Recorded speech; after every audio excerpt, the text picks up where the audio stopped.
Yeah, I mean, KJ Wright's the guy who may be leaving via free agency. So, yeah, he will be there as long as you, KJ. Miles, I want to run my theory by you. You don't have to agree with me. Trust me. There will be no employment consequences if you disagree with me. I look at it in a very simple way. No, I'm serious. No, and I do mean that. I didn't mean how are you. I do mean speak freely on any topic that you want. Someone rid me of this meddlesome priest. You can try. No, you can. Well done. You can do your research. Talk to anybody who has ever worked with his PFT. Except for one or two. I am all right. Now, I haven't even started drinking yet. Russell Wilson. Here's my theory. I will be within the next 45 minutes, but at least not right now. Me too. When I read the story in The Athletic yesterday, and I got to the end of it, and I really do believe anyone who can prove that they read every word of one of these hashtag long read articles should get a free T-shirt. I did read it all. And when I got to the end, I said, look, this is simple. If the Seahawks don't view Russell Wilson the way that Russell Wilson views Russell Wilson, trade him to a team that does, because that team is going to give you an offer that's going to make you say, they're idiots for offering that much. Well, they're going to treat Russell Wilson like Patrick Mahomes. That's why they're offering that much. So to me, this is a no-brainer. You either are going to treat this guy like he wants to be treated and regarded and have the offense run through him, or you're going to take the best offer from someone who will treat him that way, who will listen to his ideas on how to improve the offense, and who will have the offense run through him. Whether it works or not, different issue. For now, Russ clearly wants to be somewhere where he's going to get that same treatment that we've seen with Patrick Mahomes, where you're the offense and you're the guy that stirs this drink. Yeah, okay. Well, first of all, I also did read to the end of the Athletic story. So if they're giving away Athletic T-shirts or hats, I don't know. I guess I'll take one. But I think the biggest thing that I also came away with from that was that if the Seahawks really do think that Russell Wilson can't be that guy that elevates the offense to a level where he is a top 3 QB, right? And that seems to be the way that Russell Wilson sees himself. Like, I guess this is a roundabout way of me saying that, yeah, I agree with you, that they should be able to trade him because, look, somebody's going to give them 3 first-round picks for Russell Wilson and maybe something else, right? I would do that. If that's the way I see Russell Wilson as somebody who is an elite quarterback, yes, I give away 3 first-round picks immediately because those guys don't grow on trees. And the simple fact of the matter is, if you do give away 3 first-round picks and you think Russell Wilson's going to elevate you that much, then that means you're going to be in the postseason probably every single year.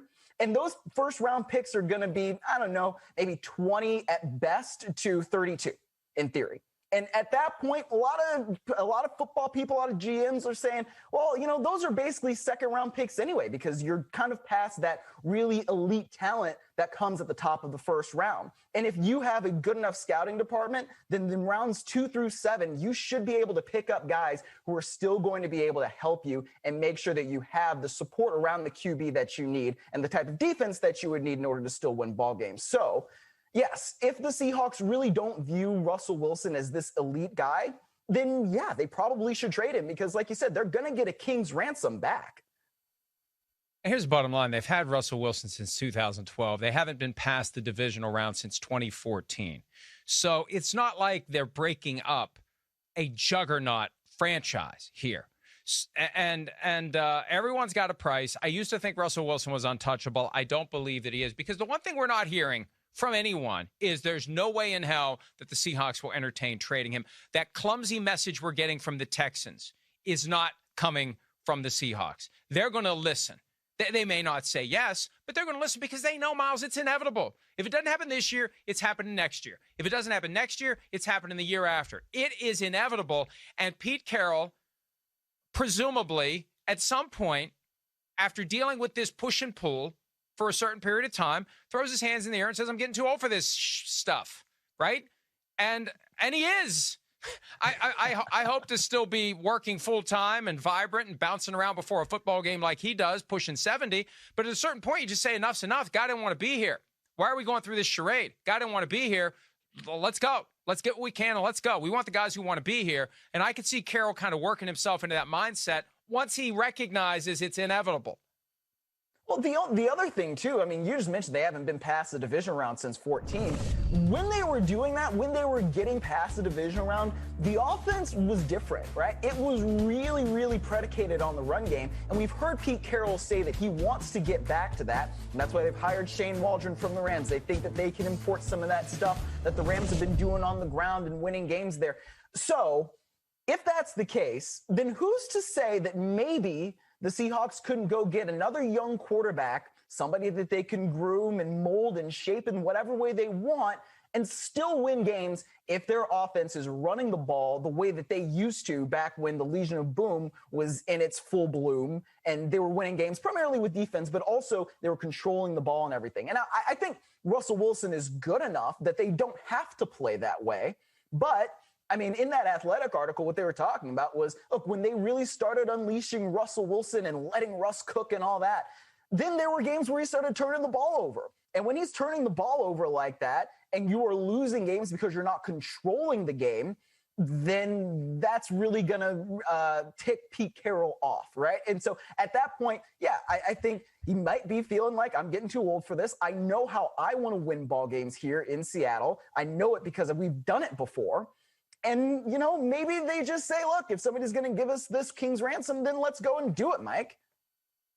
Yeah, so the 4 teams for which Russell Wilson is willing to waive his no-trade clause, courtesy of his agent, Mark Rodgers, who stunningly went on the record and said Russell doesn't want to be traded. He wants to play for the Seahawks. But here are the 4 teams he played for, the Raiders, the Cowboys, the Bears, and the Saints. Which one, if any of them, stands out to you as the team that could get this done if they really want to get it done?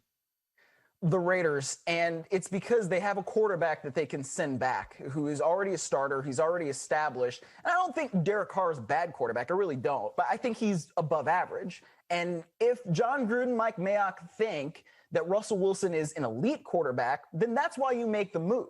I think, look, if Russell Wilson is the guy you think you're missing for your offense to unlock what it could be, especially in the red zone, where they've had problems over the last couple of years, and it's why they are up there a lot of the time in yards, but points, they just don't score enough of them, then if he's the difference in the red zone, then yeah, maybe you go do it. But those other teams, I mean, the Cowboys, you'd have to send back Dak, and honestly, I think that Dak could be on a trajectory to be at least as good as Russell Wilson, if not better. We'll have to see how he is after the injury. The Bears, what are they going to give you? I mean, except for draft picks that are probably going to be mediocre. And then the Saints, I mean, they're also a very good team, but they don't necessarily have something to give back to you unless maybe they were to sign Jameis Winston and then they ship you him. But I would maybe rather have Derek Carr than Jameis Winston, and I kind of can't believe that's coming out of my mouth. But if you're Pete Carroll and you want to take care of the football, then that I think would be a little bit more appealing, Mike.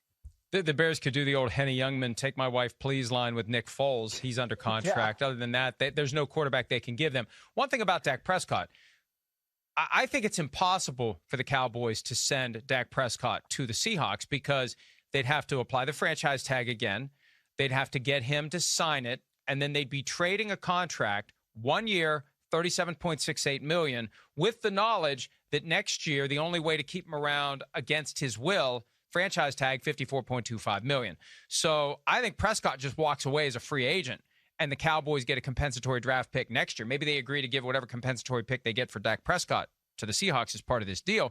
But the other side of this too, because I agree, if it's the Raiders, send Derek Carr. If it's the Saints, send Taysom Hill. I'd be intrigued by Taysom Hill if I was the Seahawks, given the kind of offense Pete Carroll wants to run, because now you got a guy who will run the ball, and you got a guy who can throw some explosive passes down the field if the running game is softening up the defense. But I don't want to get tied to this notion. I've seen some people point this out, that they'll only do a deal if as part of the deal they're getting a quarterback who they can plug in. You can find other you don't have to say we're only doing a trade for Russell Wilson with a team that can guarantee us a suitable quarterback. You can do a 3-team deal. You can cut a deal with another team. They're capable of spinning multiple plates if they want to get this done.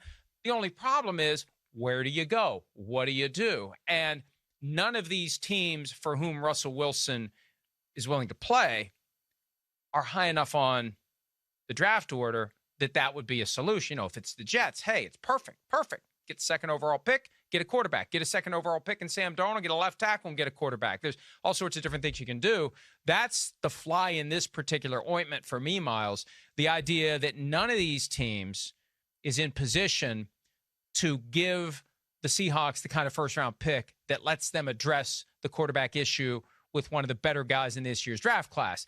And the idea of maybe getting lucky with a Russell Wilson in round 3, several spots after a punter was drafted, that's not going to strike twice in the same lifetime. Yeah, probably not. That's also not the question you asked me. So if I had known that I could make 3-team deals, then I maybe would have said something like that too. Because if I'm the Jaguars, right, that's intriguing to me. Maybe I would rather have Russell Wilson than Trevor Lawrence. Now, I don't know that Urban Meyer. But he doesn't want the Jaguars. But he doesn't want. Right. But he doesn't want the Jaguars. That's the problem. Right. So then do you involve the Jaguars with, say, the Raiders, right? And then maybe the Raiders will send Derek Carr there, and maybe that's something that's intriguing. Yeah. Derek Carr. Derek Carr to Carolina, and the 8th overall pick goes to Seattle, right? The Panthers clearly looking for an upgrade. And I don't want to go too far down the rabbit hole, but I had seen some scattered musings this week that the Raiders are thinking about extending Derek Carr's contract. I wonder if at some level that's just part of an effort to boost the perception of Derek Carr to the extent that he will be traded to the Seahawks as part of a Russell Wilson package, or to someone else to raise better funds, better draft pick funds that would go to Seattle. Because that was just this weird random thing that came up for no reason at all. Because clearly if Russell Wilson falls into their laps, they're going to say, see you later, Derek Carr. This is Russell Wilson. Yes, exactly. And it was interesting seeing some of the reporting out of Las Vegas and saying, like, nah, cool off on that. Because, I mean, at this point, if you're the Raiders, why exactly do you need to extend Derek Carr? I don't necessarily know that you do. So I think the other thing you kind of start seeing, too, out of Las Vegas is some reporters are saying, hey, this guy is a top 10 QB. You know, he's playing like a top 10 QB. And, I mean, maybe. You know, I don't know that I would say that. I think that there's kind of an easy list to make of 10 quarterbacks that you would take before you would take Derek Carr. And again, I don't think Derek Carr's a bad quarterback, but I think he's probably just above average, right? So even if the stats maybe say, oh, Derek Carr is this top 10 guy, I'm not buying it. Sorry. So, yeah, but I think that might be another one of those things to maybe boost the perception of it. Hi, I'm Mike Tirico, and thanks for watching. Make sure to hit subscribe for the latest news and highlights from NBC Sports.